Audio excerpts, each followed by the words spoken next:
Sex, Ego, and Love, Self Doubt, the Killer of the Soul.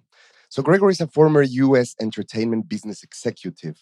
He became spiritual after an identity crisis where he planned to end his life. He left a life centered around money and became Buddhist. For the past 14 years, he studies and teaches self awareness to combat the ego, which uses self doubt, ignorance, and self sabotage. He held workshops at universities, cultural and festival events like Burning Man, Osora, Lucidity, What the Fuck, Bikinox, Utopia, Synergy, and he wrote a beautiful book called Sex, Ego, and Love, in which he says, I love helping humanity's radical transformational process, witnessing with each person at a time. Motto, United we rise, in separation we fall. Don't believe your ego. Let's give Gregor a beautiful applause, please.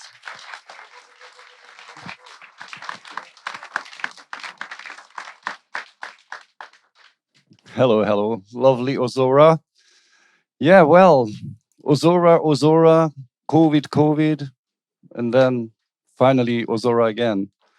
I mean, that COVID definitely put some challenges into many people's head, including mine, about yourself and about life and the purpose of life. And so it's so fantastic to be here. And who of you experienced any kind of identity questioning, maybe even crisis under COVID? Yeah, that's what you exactly. And we really need to master it. And this is the same mechanisms that fuck us up, and it's usually has to do with doubt or self-doubt. And even before COVID, many of us experienced that, but under COVID is kind of excelled. So it's a time to introvert and see and look into not into each other, but into ourselves and see what we can do to combat it. And this is my lovely book, Sex and Ego Death, one of the books. And I wanted to start with a quote from Buddha. There's nothing more dreadful than the habit of doubt. Doubt separates people.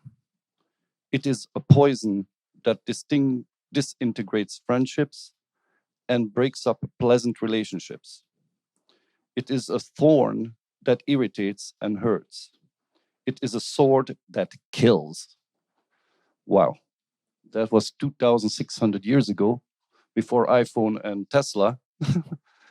And as we see, this is an ongoing issue. So we all need to address it at one point. Um, so are you agreeing with me so far about the doubt and that we need to do something about it? And that's why I'm here. I mean, that's what he said in an intro. It's each of us gets a transformation one at a time.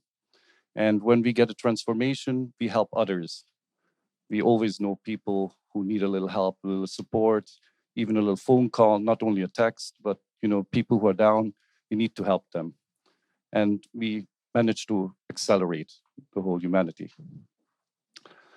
There is one thing, it's called polarization, sometimes also dualism.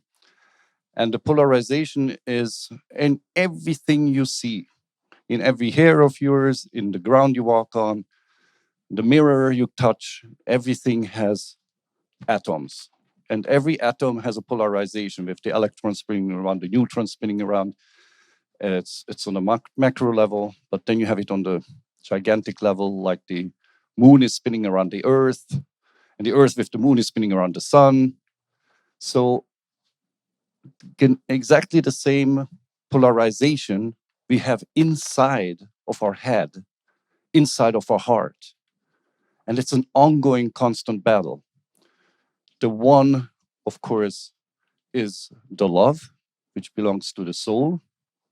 And there is the ego with its destructive force, and that is fear. So, can you name me a few energies that fall under love, like trust and sharing? Anybody has a what falls? Gratitude, very good. It's actually one of the most powerful tools you can use. Compassion, exactly. I don't hear. Forgiveness. Wow, yeah, because this all elevates us. thankfulness, gratitude, forgiveness. Sorry? Attention. That's a because it's focus and attention, it's awareness. It goes into that field. It also works very well. Also creativity.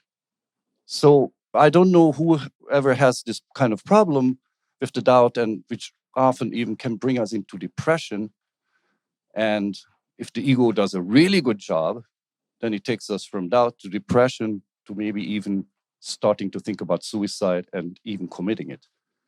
And I'm one of these candidates who was there, been there, done that. So it's unbelievable because it just puts you into a dark space and you don't come out of it. So you have to be really aware to counter it. And that's why you're sitting here, because obviously when you saw the subject on the plate, then you figured, I maybe need that information. So then we have the ego with the fear. It operates always, the main captain of the ego is fear. And every crap, every shit is falling underneath that. For example, doubt and self-doubt. But what else? Who knows examples for fear? Sorry? Jealousy, exactly. I'm not good enough for him or her. You know, even the self-doubt. I'm not good enough for myself. What else in fear? What do you know about anger? Anger that you kind of like you're squeezed in a corner. You have no actions to take. You have no options. You believe that you're limited. Greediness to today's world with this economy. I mean, these corporations and the rich individuals, they're like, they have billions and billions and they still greed more and more. They never have enough money. And they destroy not only the planet, but humanity, our society. Any other ideas about ego? What is the, sorry? Insecurity. Exactly. It's like, I just don't feel it. I'm not sure I can do this presentation here in front of so many people. Ugh. You know, it's like, or you see a beautiful guy or a girl at the Zora Festival. Should I talk to her or him? And then you are then you're insecure. That's not good. You have to really trust the love, the compassion, the connection to others. And that is a process which I try to analyze here a little bit. There's a good saying from the Cherokees Indians, and they say there's a battle of two wolves inside of each of us. There's the good wolf, which is the one of love and compassion and everything we said, and the bad wolf with the fear and self-doubt and insecurity. And the wolf you feed is the wolf that wins the battle. Wow. So insecurity and self-doubt leads very often to the point of identification of who am I. It's also a very important question about, the purpose of our lives, you know. But the identification is where, of course, big companies and society comes in heavily, and people making money of the identification, like, shirts you're wearing and handbags or the car you're driving. You want to show off. You want to be like, ooh, I am somebody because I'm wearing a $150,000 Hermes handbag. Or, and pooh, I'm really important, but you're not. Sorry. But the point is that we need to be really, really careful with the identification because there's a lot of areas, negative areas, which feed off on that. I mean, not only marketing. I used to be a marketing executive for Universal Studios and for Polygram Records and BMG.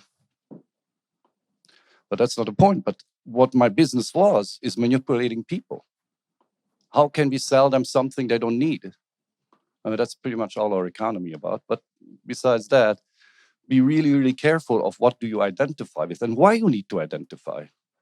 I purposely avoid wearing clothes with certain brands. If there's a logo up there or shoes or watches, But that's just me, and just saying, be aware when you feel like you want to buy a Tommy Hilfiger T-shirt, or, I mean, not that I'm against him personally, but Just the process is like shine with your inner beauty, shine with your security, shine with your lack of doubt. Because people have an antenna, they have like a magnetic antenna. People thrive to you when you get this balance straight in terms of in favor of your soul and favor of love. It's unbelievable how people start flogging to you. It's always interesting because you have this all this social media and they're like Facebook, you know, they are posting the happiest fake moment. It's like, look what a wonderful time I have having breakfast at Tiffany. And deep inside, of course, they're completely bleh.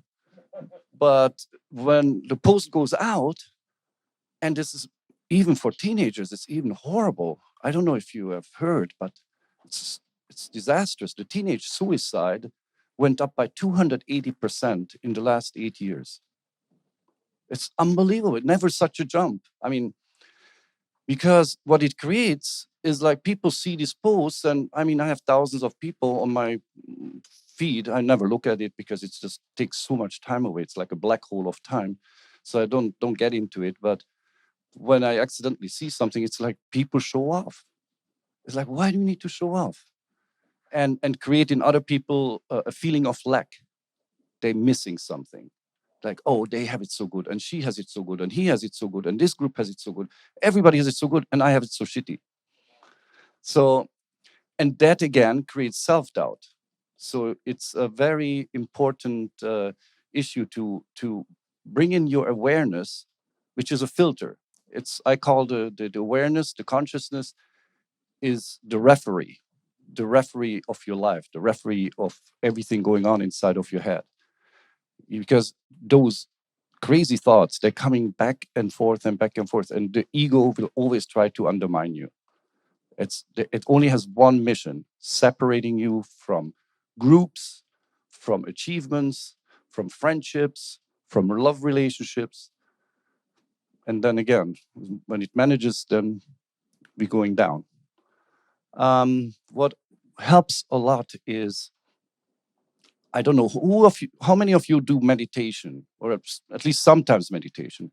Doesn't have to be. Wow, that's pretty good. Wow, great audience. I don't think I had that many before, but this is really good. Um, it's just a little joke. Dalai Lama says everybody needs to meditate 20 minutes each day, except the people who are very busy. They need to meditate an hour. So that is, it just sums it up. But what with meditation we're supposed to do is like find the field. We call it also quantum field, or you can call it nirvana, call it God. But find that field of non-material, eternal intelligence and bliss. I know it's very hard to find, but the point is just by searching for it, you let go of the ego, you weaken your ego. And you know, that's how I do it. And then towards the end of the meditation, I'm done ask the ego, what can you bring up for today? Oh, you don't get enough money, your sweetheart didn't say I love you for 3 days, or you know, suddenly you get so much bullshit.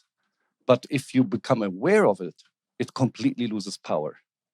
And that's really what you want to do, is like lose the power of the evil. Evil. Okay, that's actually a really good side topic, because I I'm reading, of course, a lot of spiritual stuff, and Buddha and Jesus Christ, for me, obviously the greatest people, one of the greatest people ever lived. They both called their ego and their doubt and their fears, they called it the outside evil. They called it a name. And I took it on, and it really works. It's like I speak to it, like, oh, not you again. Why do you tell me this shit? Like, I know I'm shit, but you know what? I don't believe you, so go away. And the moment you call it, it's like a little dog who stole a sausage from the kitchen, like immediately walks away with the tail between its legs. So it's really, really good to be very critical about your thoughts and call it a name. In landmark forums, they say that you should have a good angel and a bad angel and name them, give them a name. And with that, it helps tremendously to differentiate your thoughts, to filter them out. So, like the bad one is Arturo. He's a bitch. So, you guys with me? Do you agree? Anybody disagrees? Show your hands if you disagree. There's somebody disagreeing. Oh,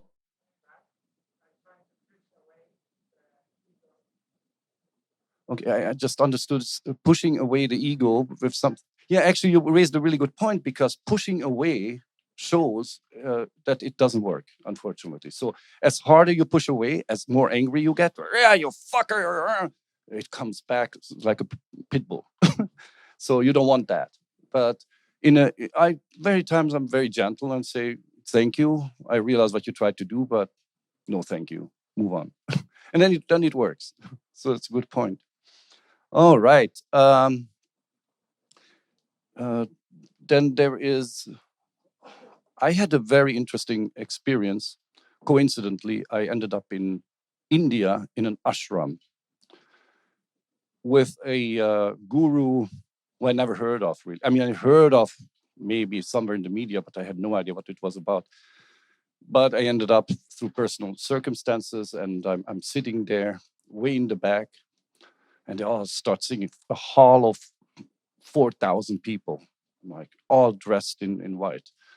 So I'm like, that's really interesting and everything.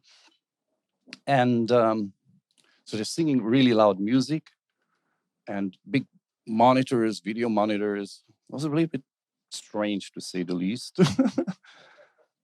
you know, whatever. And then I see the guru coming out in a very slow manner, and people give them letters of their wishes and notes, and pebbles are thrown out. And I thought really weird. And you wouldn't believe what happens. This guy comes out through the long aisles and everything, and I'm sitting way in the back in the corner because I really felt not belonging there. And it comes up all the way across the corner with his followers, and they're like, throwing pebbles and all that stuff.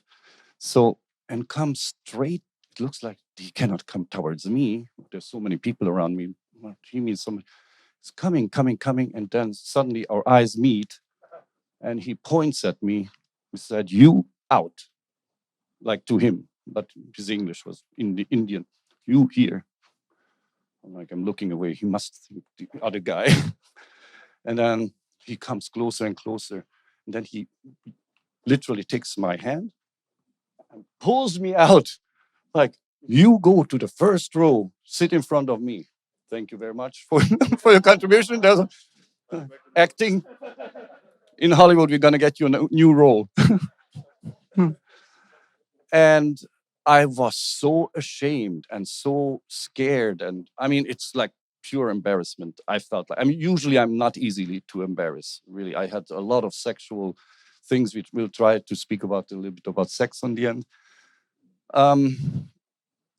But it was really, really weird. And I'm sitting there frozen in like kind of golden chair with cushion before I sat in a plastic chair, like a camping chair. And and then the music gets overwhelming, totally overwhelming. Like all these kids, like hundreds of thousands, were singing in like massive choir, all in sync. I'm like, oh my God, I got goosebump and everything. Then I turn around to look at how many kids singing there. I'm turning around and I see the overriding on the entrance wall: love all, serve all. This was like, one of those moments, flash moments that completely change your life, and it completely changed my life.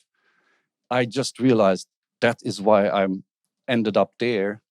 And it's the shortest way to describe how you can change your life and how you can find happiness and how you can literally do a huge damage to your ego. It's like serving other people. And I'm a little bit sidetracking into sex, because who has been at my lecture before here at Ozora? Uh, oh. Cool. Because you know that I spoke more about sex. Um, so the thing with sex is that unfortunately, somehow, lately in the last few years or 10 years, the sexuality across the world goes down. The new couples, there are less couples forming, lesser people get married, lesser children get born. So it's really crazy. And people report that they don't have so much fun anymore in sex. And um, the short summary, what you can do when you're in a relationship, or even if you're looking for a relationship, have very honest communication. And that takes a little bit of courage, but it's fantastic what it can do to your love life.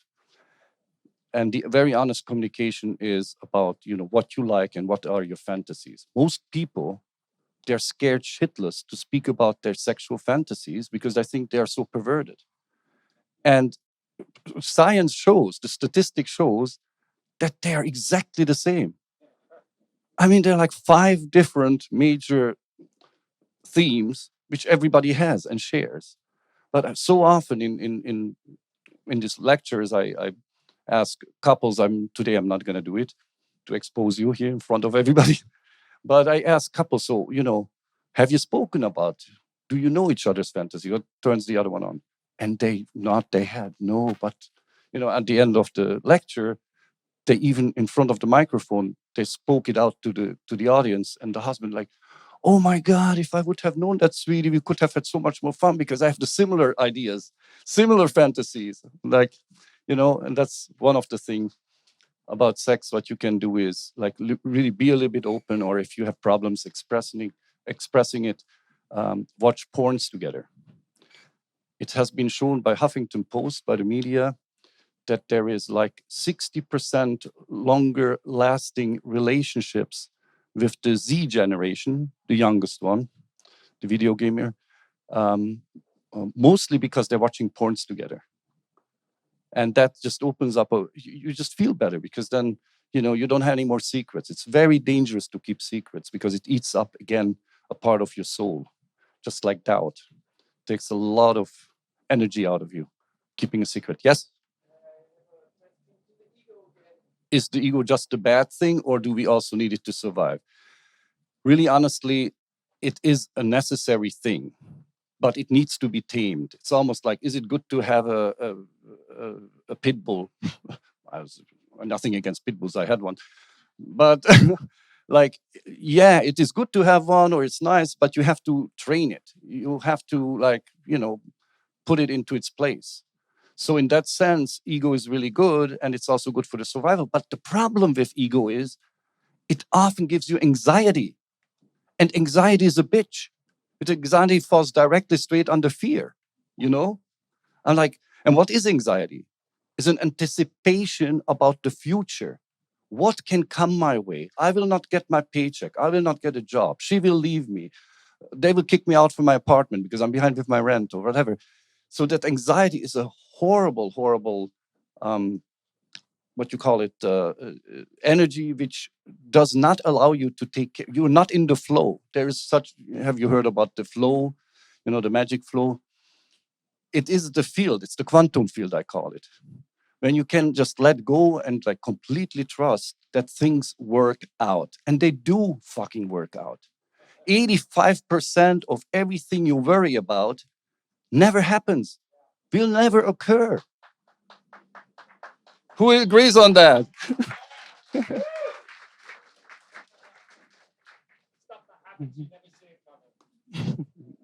It is really. But if you become aware of that, then next time, even on the festival or when you get home, when the worry thought comes in, then just remember what we were just talking about here and now.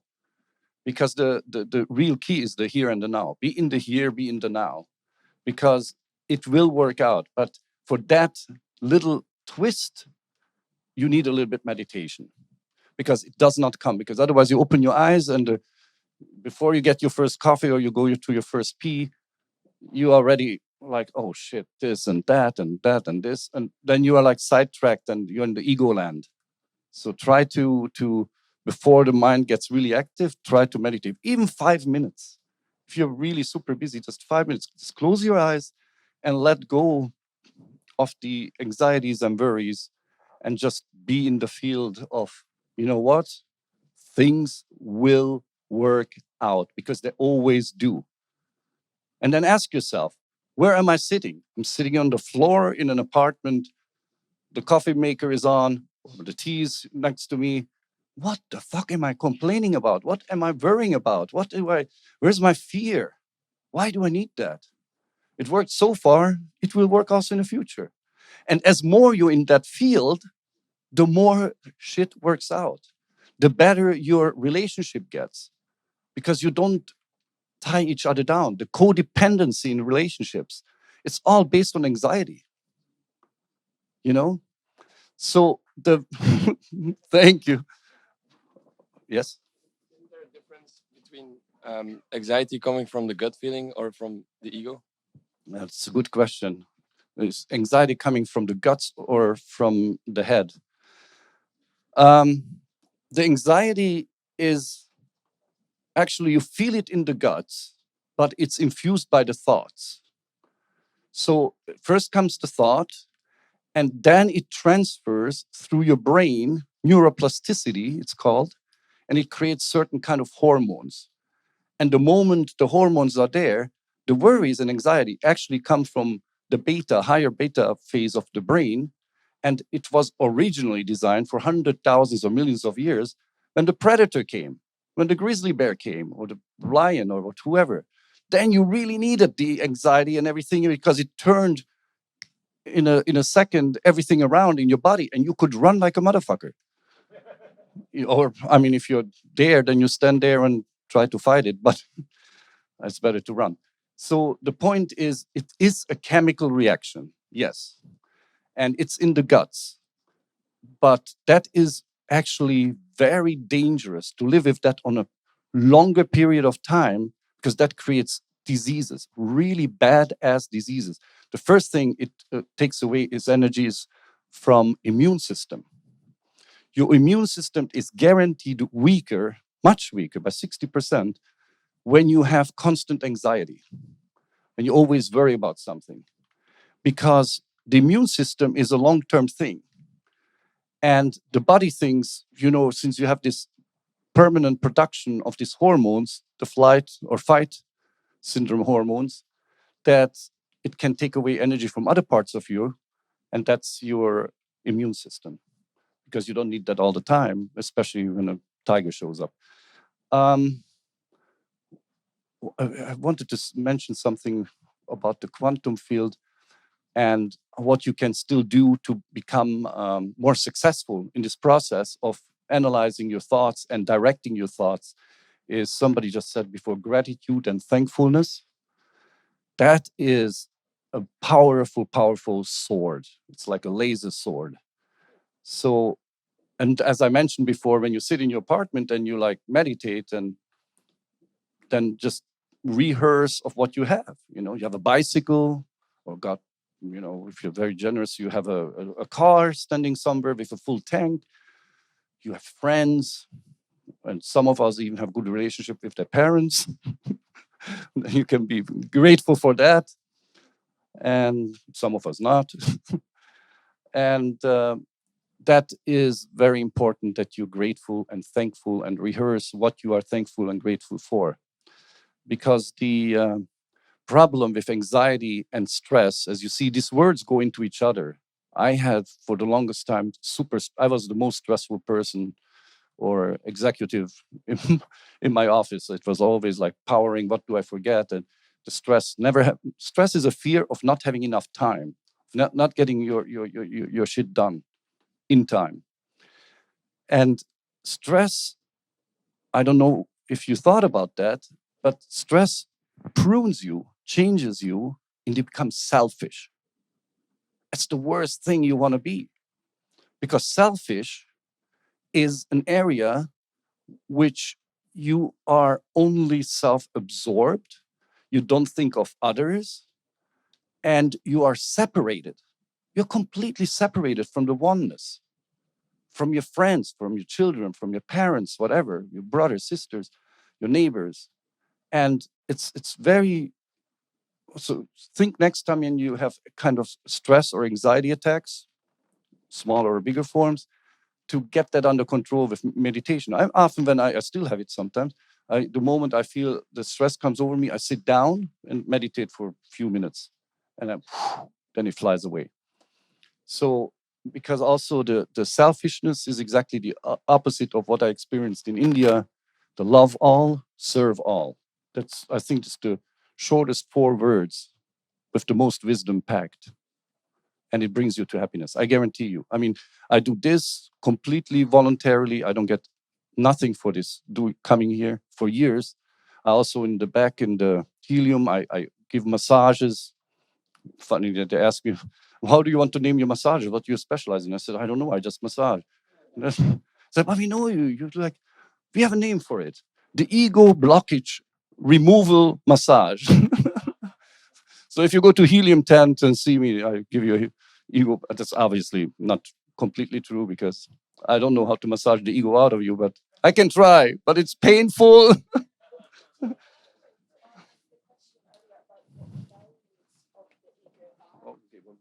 Could you elaborate on the answer to the question earlier about what the values of the ego are? The values. Oh, the values of the ego.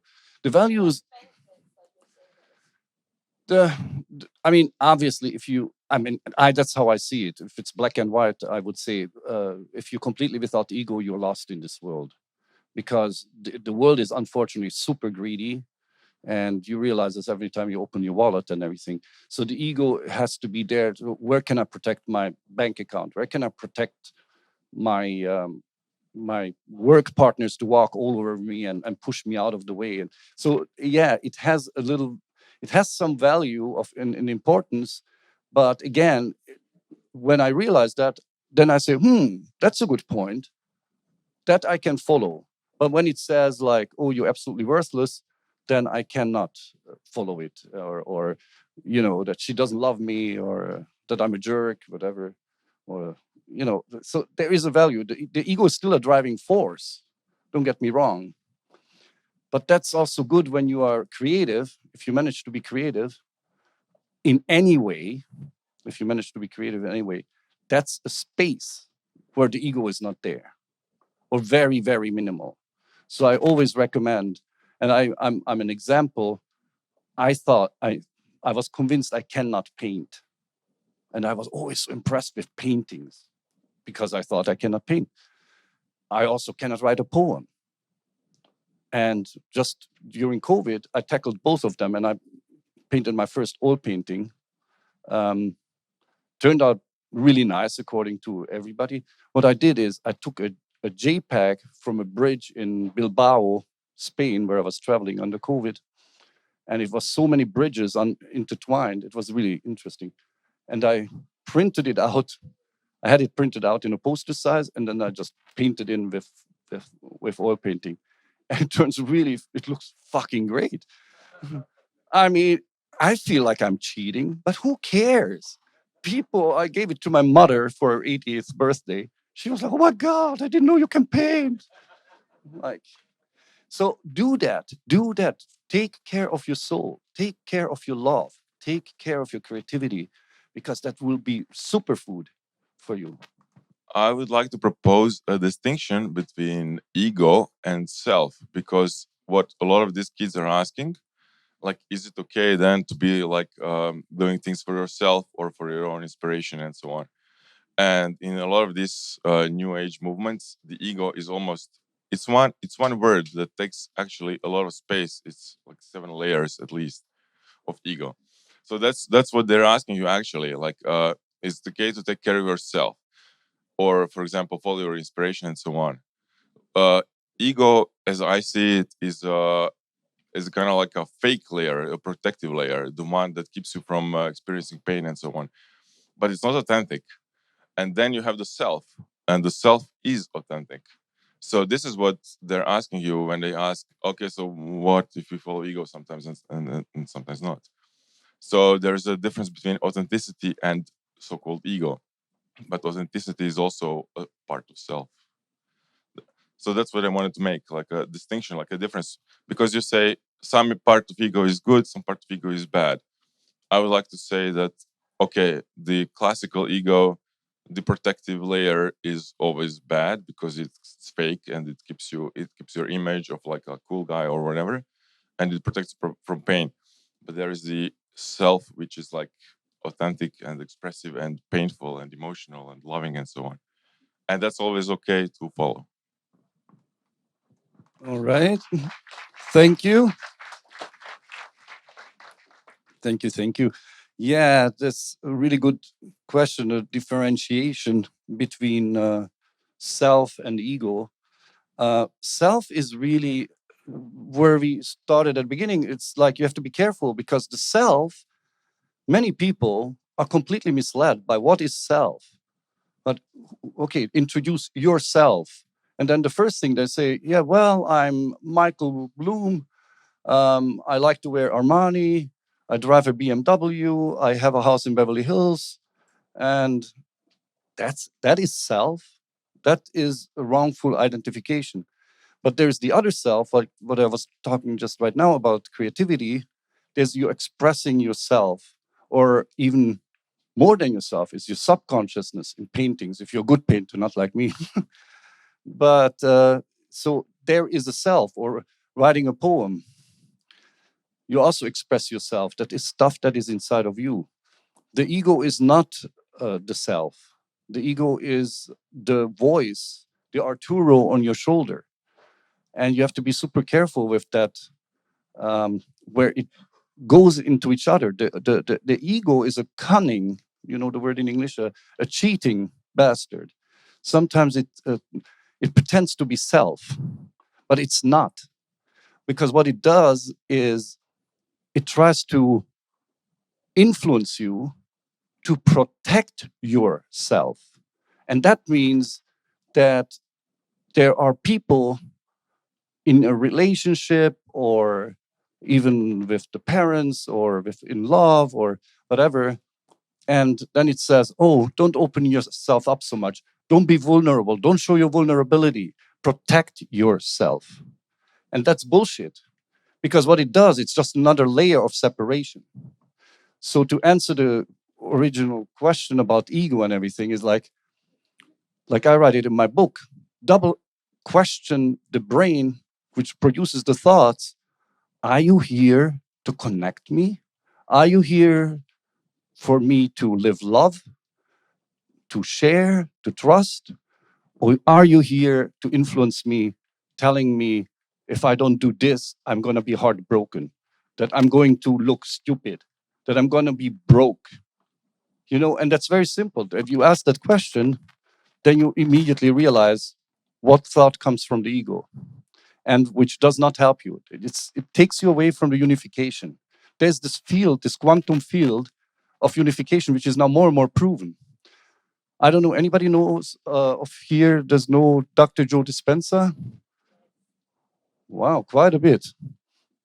Yeah, lately I'm watching a lot of his stuff, and I have to say he's really excellent. So, but he's very hard to access because you have to buy his stuff. He's one of those people who makes a lot of money, but he's excellent in his ways to make this, what I was just talking about, more clear.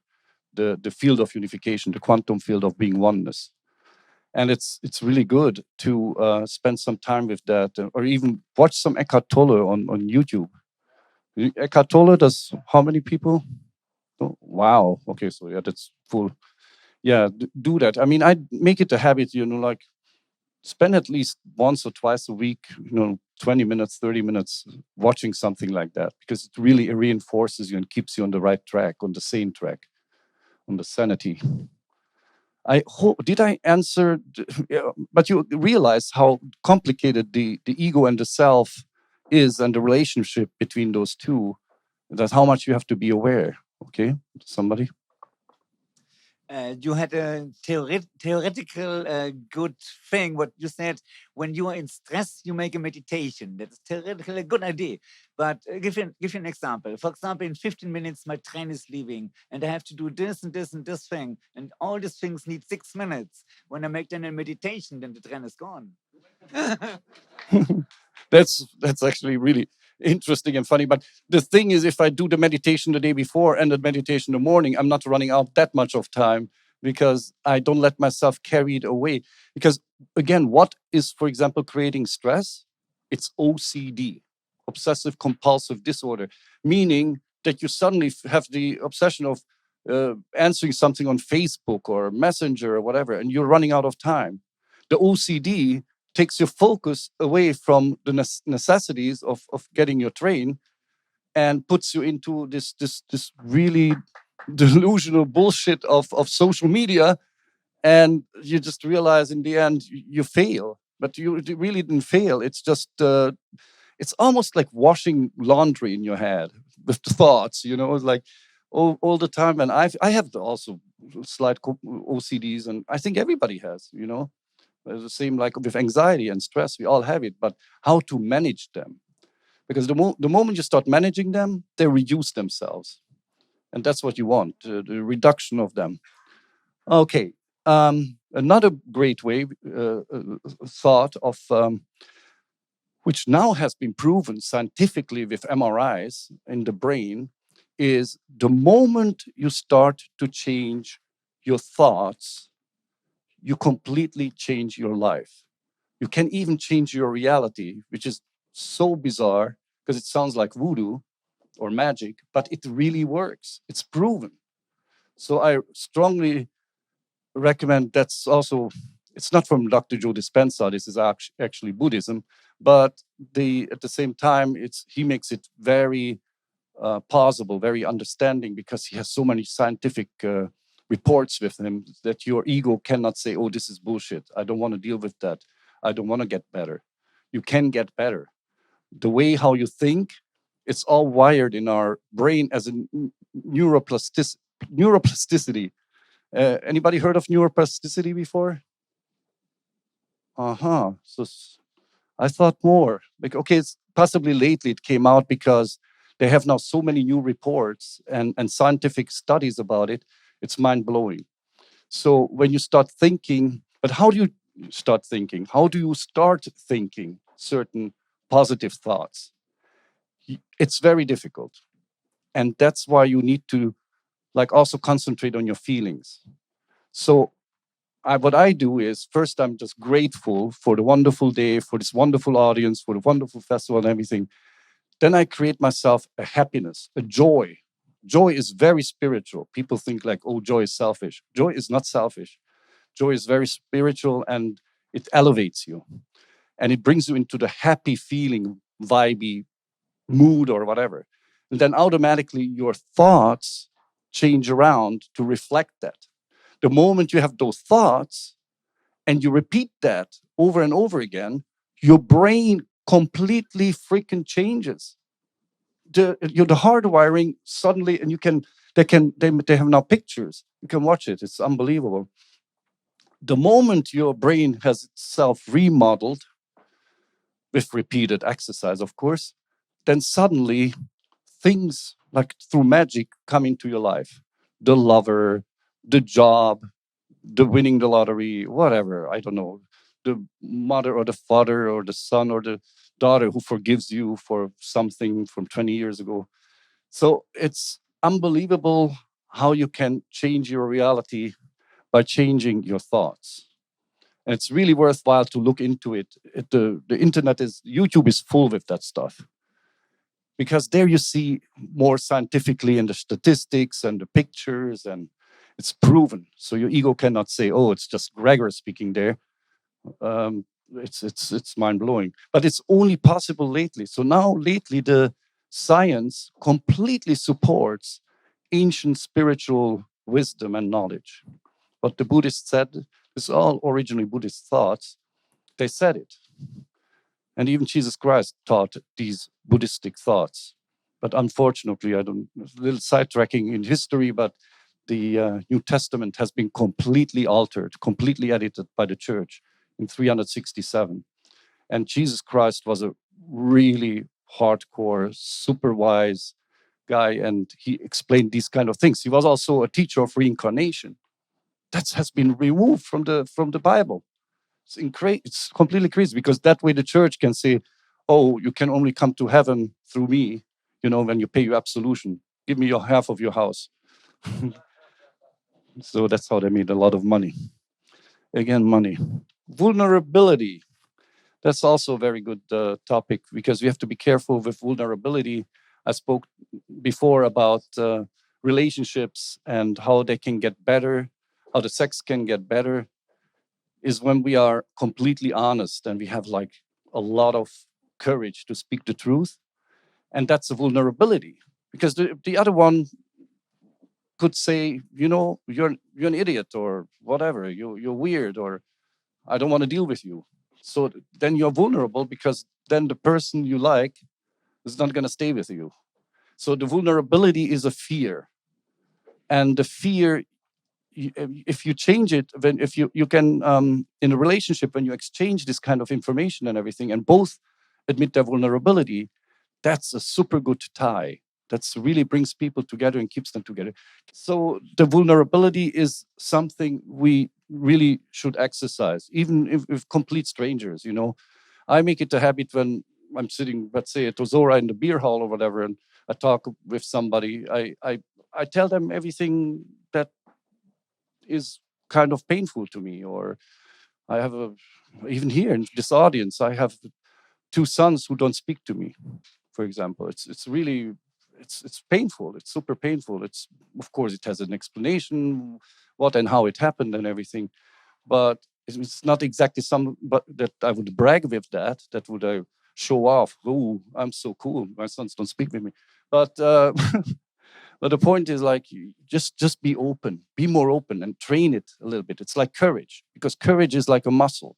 The more you use it, the more it develops, and you become a much better person, a more valuable person for your surrounding, for your friends, for your relationships, and so on.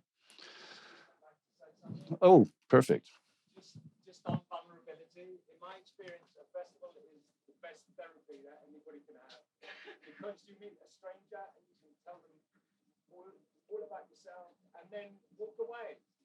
That's amazing, right? I like that. And then you can walk away. Bravo. Well, you know what I'm saying. Right? I absolutely. I just made a little bit fun of it. But let's go into that. I mean, the point of festivals really is it's a training ground. It's a therapy, a large scale therapy. And what we don't know that we have in our DNA, we have built in that for 200,000 years, humans were not living in monogamy. They were living in tribes of 20 to 30 people. And we were living together, and whatever was the best talent of one of the team, that's what they did. There was a team of 5 going for hunting. There was these 3 women were taking care of the babies, raising them. These 2 were cooking, whatever. The one is the medicine man, the shaman, and this little community cliques. This is what we have in our DNA. They made love together. They indistinguishably, they were not like only one on one.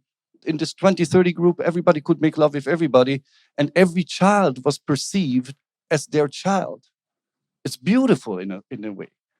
And you were super strong. I mean, a lot of neuroses and anxieties were so much less what we have now.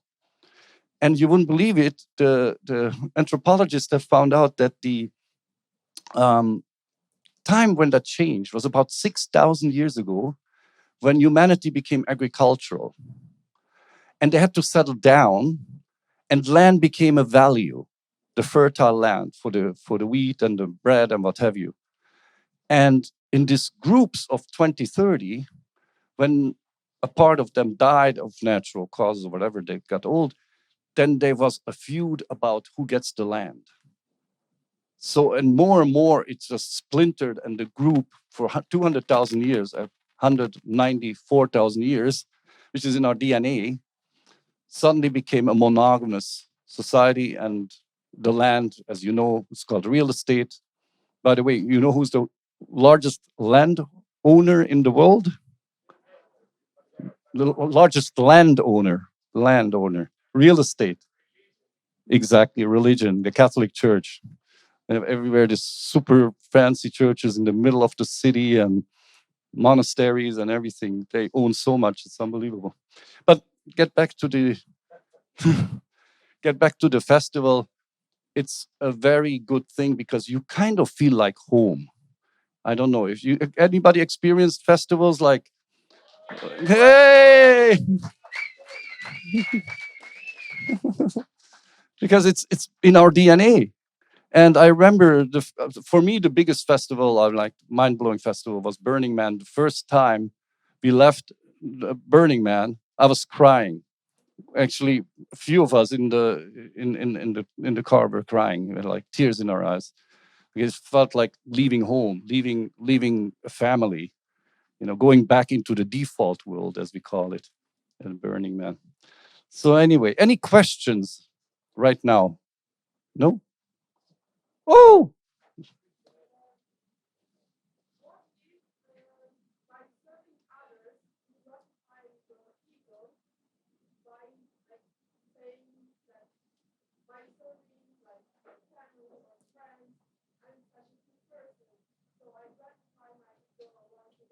uh-huh. Good point. Good point. That's what we call it spiritual ego. She says, like, what is if I'm serving others? Doesn't matter whom you serve. And then suddenly I'm seeing myself, I'm a hot shit, man. I'm Mother Teresa or Brother Teresa. And like you have to be really careful of not falling into the trap. Is what I do is when I serve, I forget about it. I don't want any appreciation. I don't want any mentioning in media. If I donate money, I always donate anonymously. When I help, I don't want people to find out where the help comes from. This kind of stuff because that really limits the ego. But be careful. It's like especially in the modern spiritual world, there's a lot of money makers, and their ego is in making money. Even though they say they're there to help the world, but if you really want to help the world, do it like Buddha or Jesus, right? They didn't have a big bank account.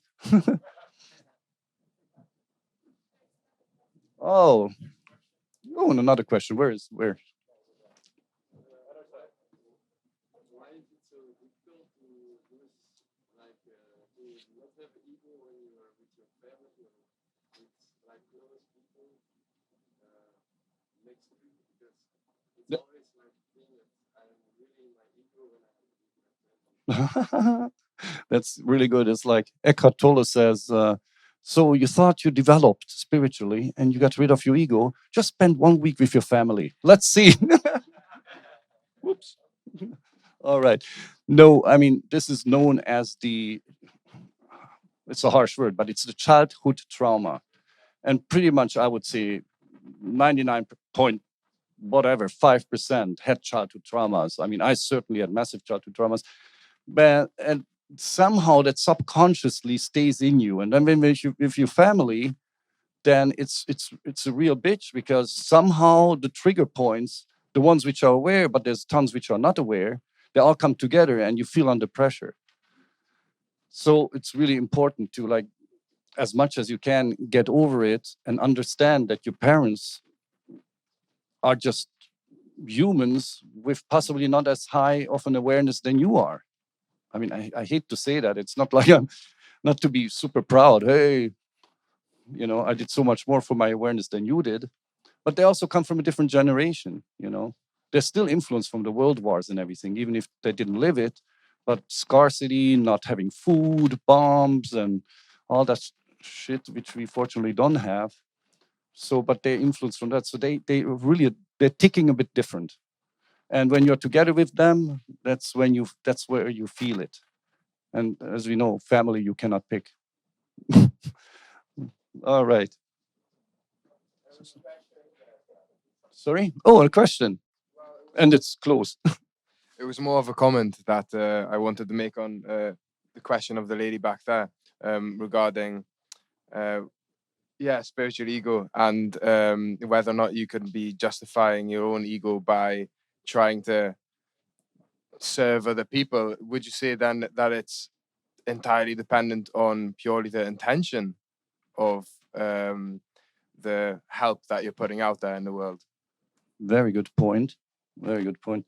Yeah, it's unfortunately it's the intention, which is a mega word in a lot of things in life.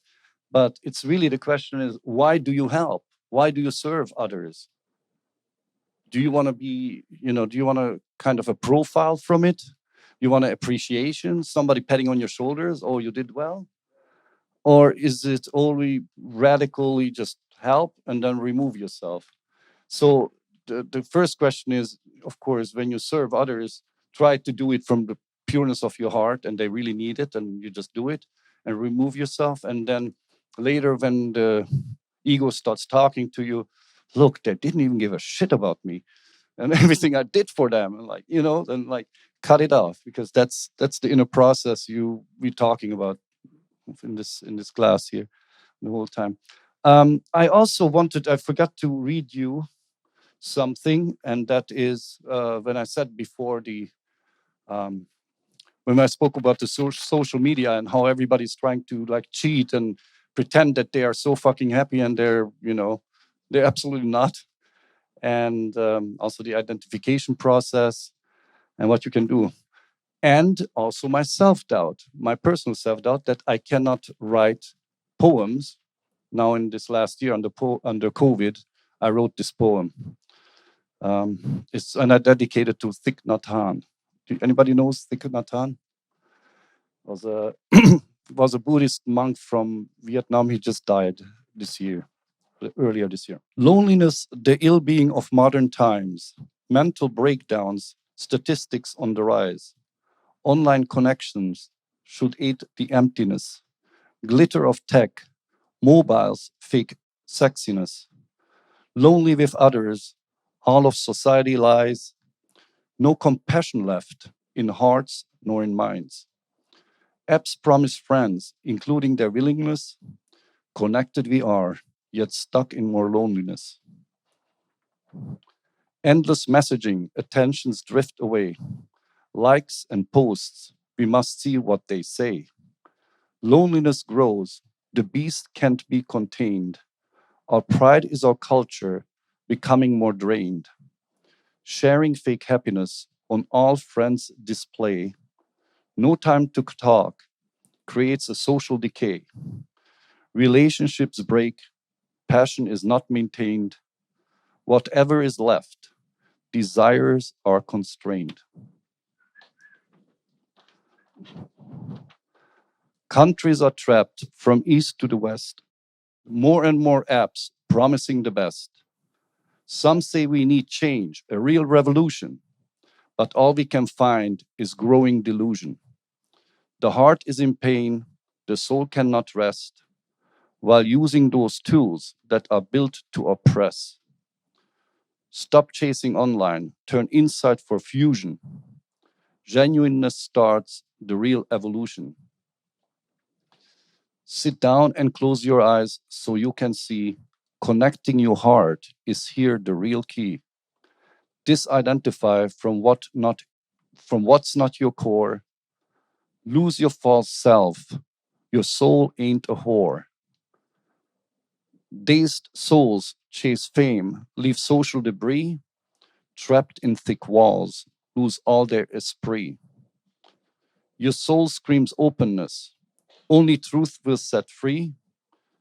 You will find liberation. Your soul is the sea. Praise your true self. That's all to adore. A lifelong romance, your happiness score.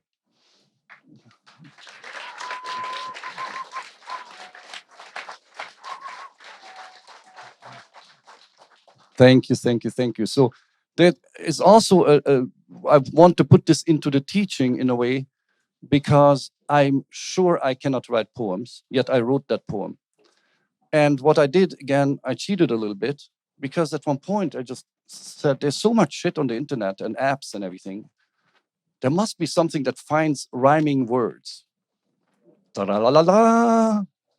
Tons of different sites with rhyming and poem writing are like, great. And then I just, whatever was in my mind, I wrote down. And then I started to find and exchange the word, dicking around a little bit. And then voila, there's the poem. So you all can do it. That's what I'm saying. And that feels so liberating because really the dedication, the creativity, the influence, and for that, Facebook is good. I posted it on Facebook. But of course, I didn't even read the comments after that because that would take so much time away. So if anybody wants to get hold of me, do the messenger thing. Gregor Retty. Oh yeah, there's the book. Um, so anyway, there's one book, there's the other book. So either Gregor Retty on Facebook or Sex, Ego, and Love. It's a group page, and you can write there. And I would appreciate if you could put in any kind of comments so I can show it to the management of how this class or write some comments on the plate or outside, something like that. And also, I would like to take it further somehow.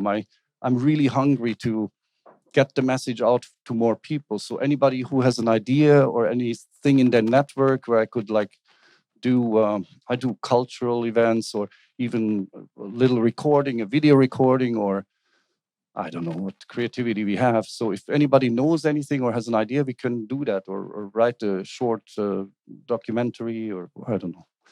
All right. The vulnerability again is anytime you feel vulnerable, that's usually the ego is coming in. So yeah, we can feel vulnerable in front of a tiger, a hungry tiger. That means that he's gonna get my ass, so I'm running away. But when it's in a relationship, because you say love, there it's really sad if you allow yourself to remain in a relationship without courageous, radical honesty. And now we have to, of course, comes back the ego. Yeah, if I'm radically honest, then I'm gonna hurt his or her feelings. And that can be true. You can size up your partner better than anybody else. Then you do it a little bit diplomatic, a little bit on the finer way, whatever. But then you repeat it 3 times, 3 days in a row until you see it clicks with your partner. So, but you need to be radically honest. You cannot expect any good outcome or a fulfilled, heart-filled relationship without having complete openness and open heart. Because the open heart is not only, oh, my heart is open, I'm so much in love with you. The open heart is also to courage to say, what is good, what is not good. And back to the sex part, for example, is like what you like and what you don't like.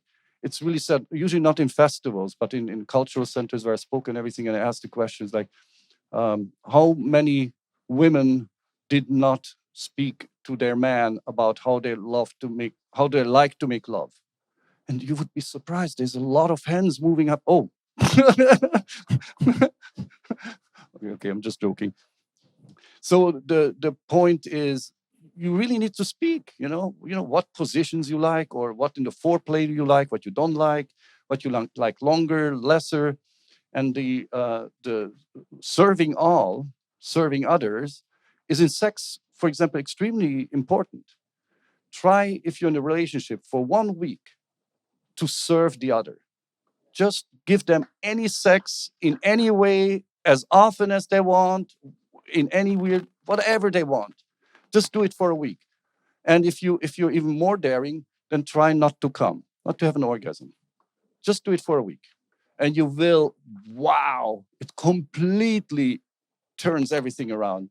And it brings great appreciation, it brings respect, it's sharing. After that, you are much more open to speak, you know, any kind of secrets. You have to be careful with secrets because they made also MRIs for people who keep secrets. And for example, cheating is one of the high level secrets. So whoever cheats, they really fuck themselves because 90% of their brain power when they're together with their mate is about, oh my God, I have to avoid this subject. I can speak about this subject. I cannot show this kind of feeling. I have to show this kind of feeling. So they're so preoccupied about keeping the secret, it's not worth it. Really not. I mean, thank you. The best is really to open up the relationship. I am in an open relationship, but I haven't ever used it. But it's so free and liberating. And she can do whatever she wants. I can do whatever I want. but we still don't do anything else but each other.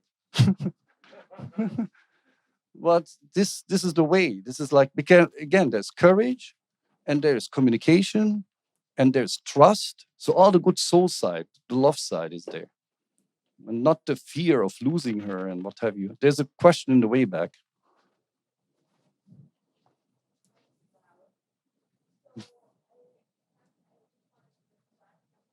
Okay, sorry, I cannot hear. I'm sorry, I have to go. Oh, that's good. Thank you for the wine. Can you come? Yeah, thank you. Come my way. Thank you. So, what I wanted to reflect on is that all my life I've had this really brutally honest thing going on. And I'm always, just putting myself out there, doing the vulnerability thing, and thinking that whatever I have ever experienced in my life, like everybody has, they're just not talking about it or don't feel comfortable doing that. And I just feel like I'm too much for people, and they feel that too. So, I mean, what does that reflect back? Like if your environment is showing you that that scares them, or that they end up using you because you're putting yourself out there. Um, like when I get that reflected back to me, I feel like what does that say about me? What am I not getting? Very good questions. These questions are really worth gold. Um, the situation is almost, it goes, belongs more to a psychologist, because what I suspect is that you approaching certain type of partners which have a certain type of a psychological profile, and they are somewhat insecure. So I can kind of almost conclude that they may hang on to you, that they're a little bit clingy. And if and then and then what you led us into saying that you are um, totally honest and everything, that means you have a different awareness level. You went through stuff where you figured out that radical honesty is definitely the cleanest and the most open way to lead a relationship, and these people are not there yet. I mean, you can try to teach them and, take on a little bit of a role of a therapist, or maybe even a spiritual guidance, teach them those things. Oh, that's your vocation. Okay, what do you work, please?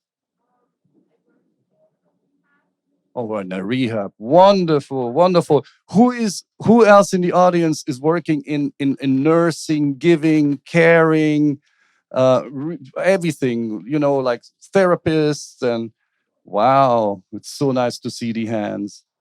Like, even what I'm doing is also caring, but that's really good. Um, yeah, it sounds pretty harsh, but I would say, try to continue what you're doing, and also be more honest and tell them, if that kind of doesn't work out, it doesn't move on in terms of their development, that you may want to consider other options or something like that. I know it sounds harsh. I wouldn't tell anybody to leave somebody, but before you suffer and you end up unhappy yourself, you cannot give love back to the world, and the world needs you. I mean, here in this room, I guarantee you, like 90% of us are light workers, love workers. We want to help, we want to serve, we want to make the world better. We are idealistic people. Bravo!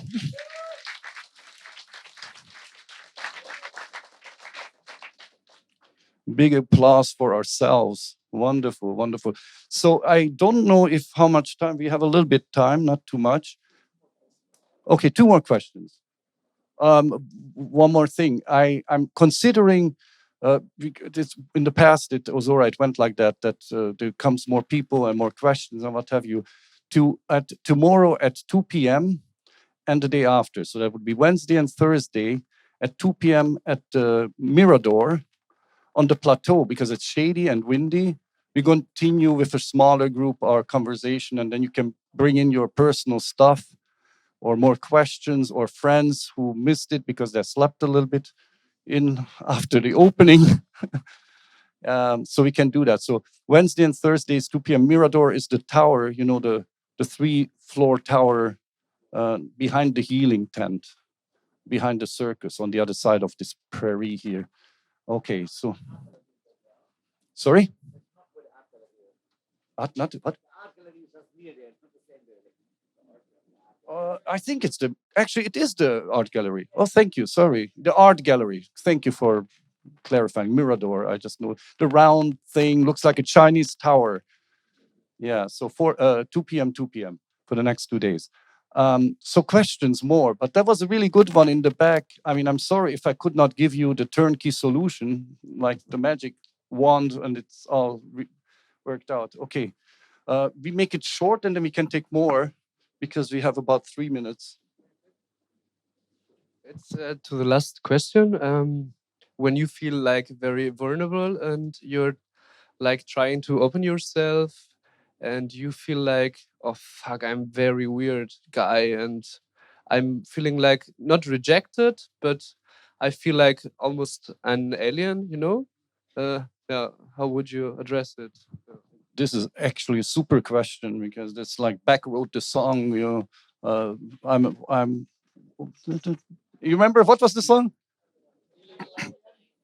Yeah. Why don't you kill me?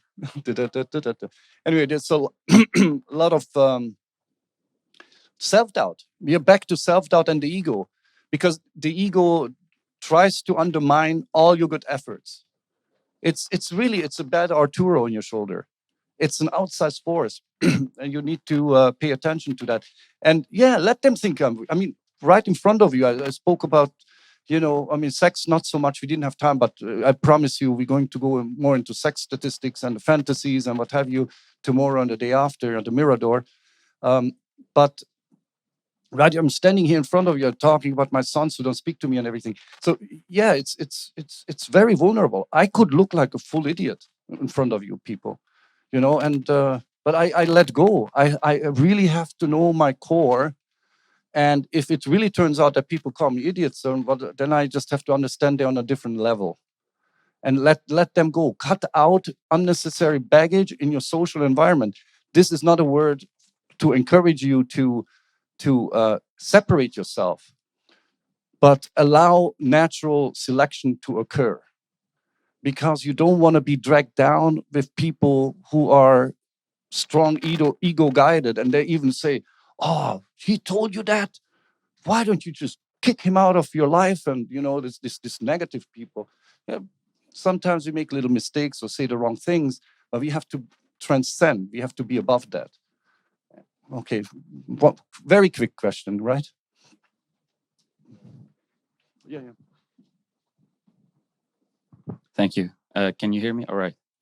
So I wanted to share a little bit about the last question by this young lady over there. So the feeling of being too much and people kind of being afraid from that, in my personal experience, has completely transformed when I realized that I am not too much. So if you have the judgment about yourself, then usually they get reflected back to you by other people. So it's really working on accepting yourself as being the weird person that you think you are. You're not a weird person. You are a person with different character traits and desires and wants, and that you're weird. But I am telling you right now, you're absolutely not weird. Really. Thank you, sir. Really. And it it it requires a lot of courage to admit that you feel like you are weird and that people are telling you that you're weird, because we all have these thoughts about ourselves. We always doubt whether we are pinging to other people constantly. But the real transformation happens, in I believe, when we learn to accept our own weirdness and when we can stand in that strength. And that is what is being really vulnerable. Like the person talking about this vulnerability and the mystery. Okay, if you give yourself, you share yourself vulnerable. And I'm very nervous right now because I try to share what I'm feeling. But the mystery is in the development. So if you share yourself right now because you feel like this, you are a different person tomorrow. So the mystery is always there. I struggled with this myself. I was scared to share myself vulnerably because I thought, oh, my partner, now all the mystery is gone and there is no more, this magic going on. It's not true, because tomorrow you're a different person. You learn new things. So the mystery keeps going, and you want to stay interested in this other person for as long as they are improving and as long as you have the relationship. I think that's really important to never forget. Thank you so much. Wow. Wow. I love you. we love you. We love you too, sitting there. But this is now your new person. There's no way around it. The old one is left behind. So thank you for attending. My biggest respect.